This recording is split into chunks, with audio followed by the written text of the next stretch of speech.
Hey everybody, so glad you could learn to rave with us.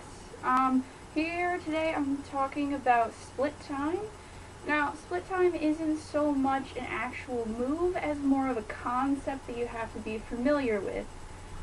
Split time is the sort of thing that you want to be doing with your strings before you go into an orbital, like so.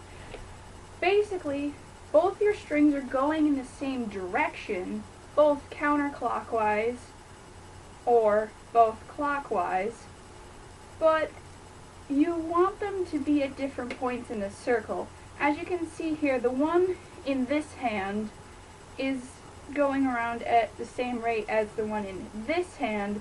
It's just that they cross in the middle. Now that's important because that allows you to do things like air wraps, and it allows you to do things like orbitals.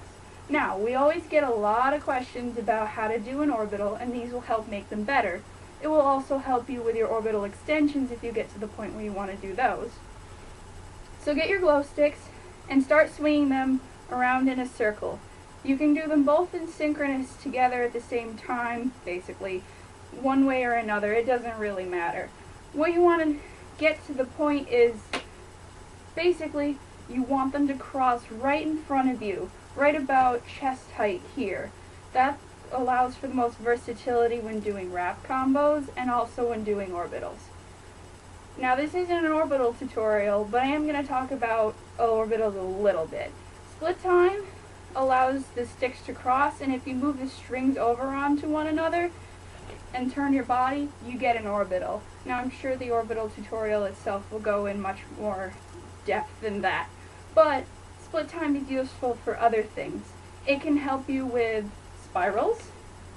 It can also help you with alternating bicep wraps.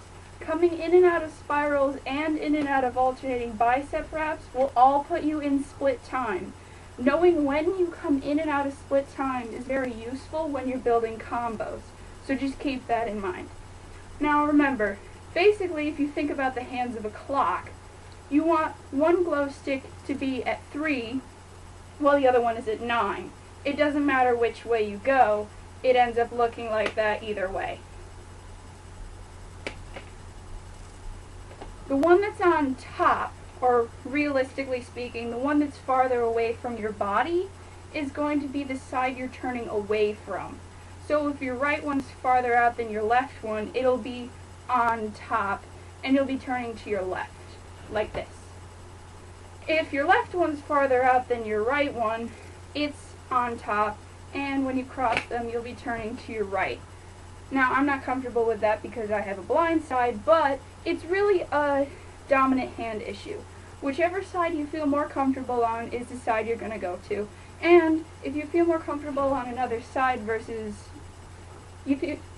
say you favor your right over your left, it doesn't really matter. You just have to keep that in mind for when you're doing combos and expanding your arsenal of glow sticking moves. Thanks for joining us for a split time tutorial.